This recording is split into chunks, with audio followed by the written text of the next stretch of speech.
Hi all. In this video, we are going to learn about NRF52840 BLE 5.0 chip, that is Bluetooth Low Energy 5.0 from Nordic Semiconductor. We'll go through all the specifications, features as well as its capabilities. We'll see different type of NRF52840 development board from different manufacturers like Dongle, Sparkfun, Feather board, MakePython board, etc. We'll take one of the board as a reference board to learn more about NRF52840 programming and explore the features. I selected MakePython NRF52840 board from Makerfabs. We'll learn about input-output pins and different ports of the development board. We'll then add NRF52840 board to Arduino IDE from the board manager and learn how to program this board. We'll take a first getting started example as blinking of LED and we'll write the code to turn on and off an LED. On the second example, we'll use Bluetooth app on Android smartphone. Using this Bluetooth app, we can communicate between Android device and NRF52840 chip. We can get the data from accelerometer, gyroscope, magnetometer, GPS location data, etc. We can also check different functions like color choosing through frequency and color code. We'll also test few buttons by press and release functions. So without getting any delay, let's begin with the today's tutorial.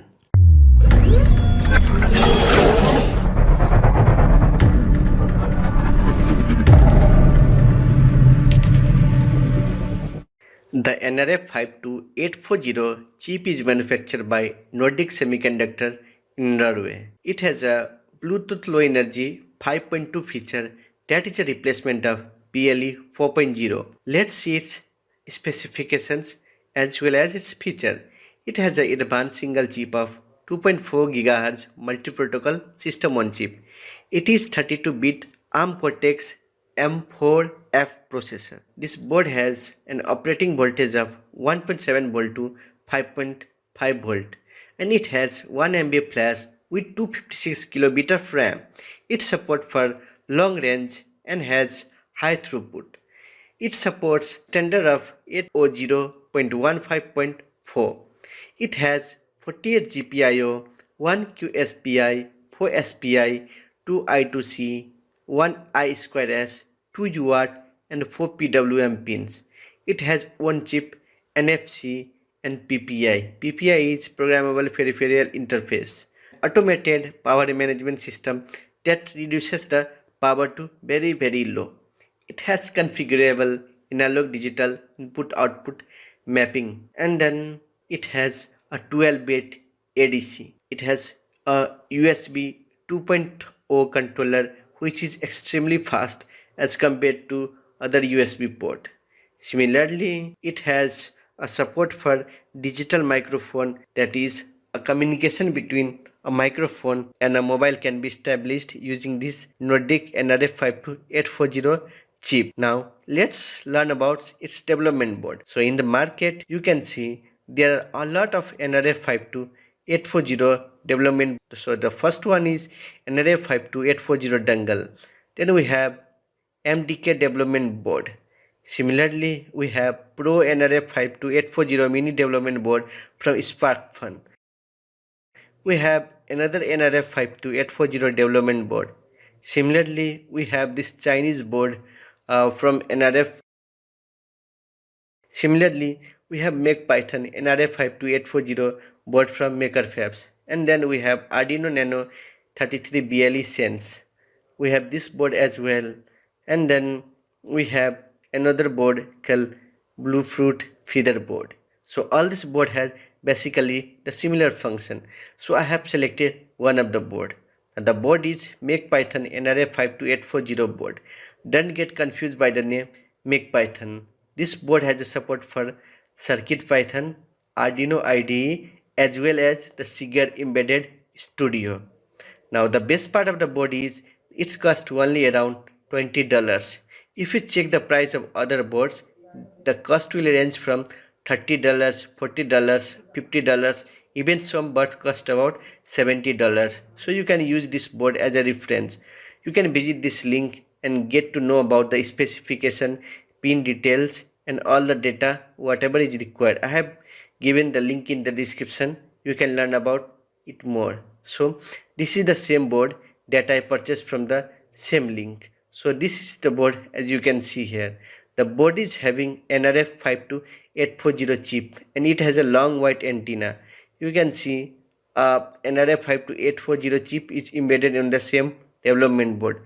Here is a 5-pin connector.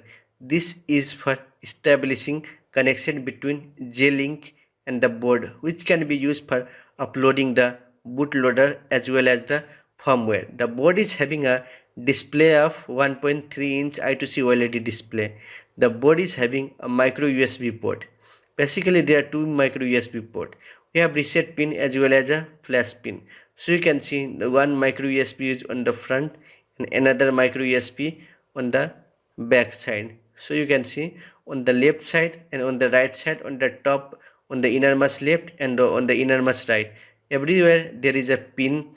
Now these all pins are the ports, that is the GPIO pins, that is general purpose input output pins. There is total 48 GPIO pins. So you can see the pin is named as P0, P1 or something like that. It has a UART chip for UART communication. Similarly, it has a 3.3 volt regulator IC. So you can purchase this board from the same link. So now let's see the more features of this board. So I have purchased this board because the board is having a 1.3-inch I2C OLED display, which makes the board better from all other boards as the price is low as well. So to know about the more specification and the details, you can visit this link. So it has given all about the frequency, all about the hardwares in the pin description, that is on the outer left pin, that is the 3v3, that is ground and GPIO pins. The description of the innermost left pin is also given. Outer right pin is also given as well. So inner right pin is also given. You can collect all the data. So you can see the SD and SCL pin of this BLE 5.0 board. So here you can see an SSD 1306 or SSD 1315 OLED display is also attached. Here is the board side. Now the first thing that you need to do is you need to install the bootloader in order to support CircuitPython or Arduino IDE.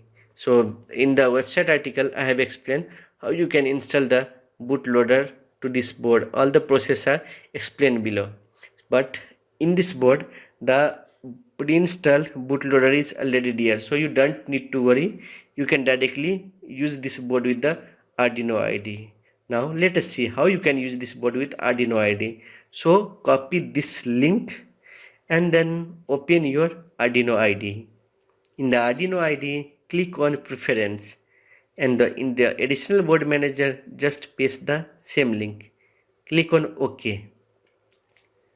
Go to the tools and go to the board manager. Here you need to write NRF52. So as soon as I write NRF52, you can see Adafruit NRF52 is displayed over here. So you need to install this board. Select the latest version and then just install.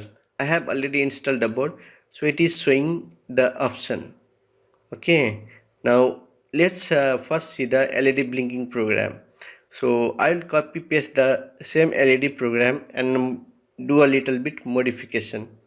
So this program is for Arduino boards. So I'll just copy paste it, and the LED built-in function isn't defined here. So what I'll do is I'll just define the pin as a LED built-in pin. So just write has defined, and the LED built-in pin I will use the pin 30.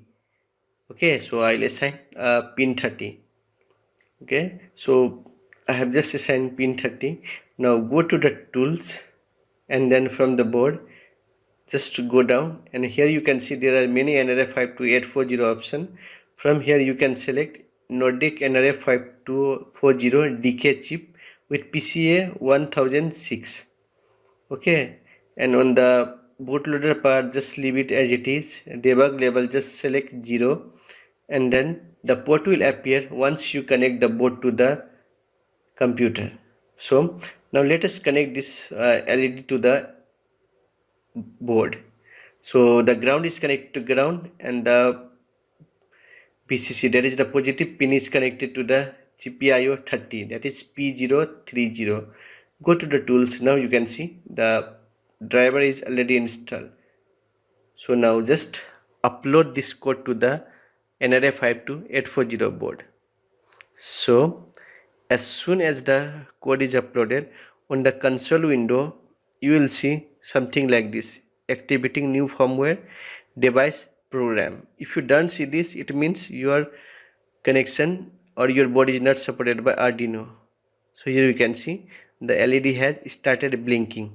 The LED is turning on and off after the interval of 1 second. Now let's go to the second example. For this we need an Android app. So go to the Play Store and download an Android app called Bluefruit Connect. So when you write Bluefruit, you will get an app. The first app is the Bluefruit Connect app that is developed by Adafruit Industries. So what you need to do is you just need to install this board. So the application has been installed successfully. Now here is the program for the communication between this app. So there is a library, Bluefruit library. You can get the library from the link in the description. Adafruit GFX and SSD1306 libraries for OLED display. We have defined a pin for OLED, and then this is also for parameters are for the OLED. We have defined OTA DFU bootloader, and then there are some parameters like advertising and then connecting. So all these parameters as explained above. So this is the advertising packet. So I have written all about this on the website article. You can just visit. Okay, so under the loop function we are just checking the data whether there is a serial communication or not. So color picker is defined using this function. We have defined the button pins, and then we have defined the GPS location, how we can get the GPS location from the mobile data, and then we will also sense the accelerometer data from the mobile, and then a magnetometer. We will also get the gyroscope data, and then a quaternions. Okay, so all you need is just select the right board, same board. So the code is uploaded. Now do remember, while uploading the code, it might take times because the code length is little longer. So the device is programmed. Just open serial monitor now. Remember to open serial monitor, else there won't be any communication. Open your mobile and then open your Bluetooth and GPS location. Now open the Bluefruit Connect app. So here you can see the device is advertising. This will only advertise if you open the serial monitor. So connect to the app, and then on the mobile phone you can see so many functions. We'll discuss about all this function in some other videos, but for now just click on the controller part. In the controller part we'll get the data of our Android phone to the NRF52840. So first you can see quaternions.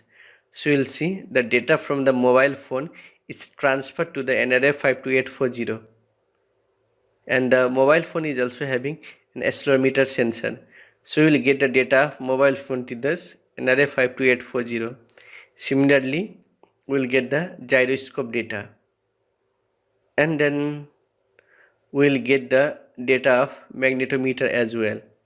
So just turn on this one, and then we have a GPS installed on our mobile phone. So once you activate the location, the GPS will start searching, and it will give you the latitude, longitude, as well as the altitude of your location. So the altitude of my location is showing around 29 or 25 meters. So under the bottom function you can see as color picker. So just select the right color and just select. So the color code and the frequency will be sent to the mobile phone. So this is how you can select the color and send it to the Android application. Now there is another function called button select. Now from here it is assigned from 1 to 8. So whenever you click a button, it will display as pressed, and whenever you leave it, it will display as released. So you can see number 3 is pressed and released, number 6 is pressed and released, number 2. You can see the same data on serial monitor. So that is all about the today's video. Hope you like this getting started tutorial videos. If you want more video, you can comment down in the section below. I'll make more videos on this. Thank you for watching.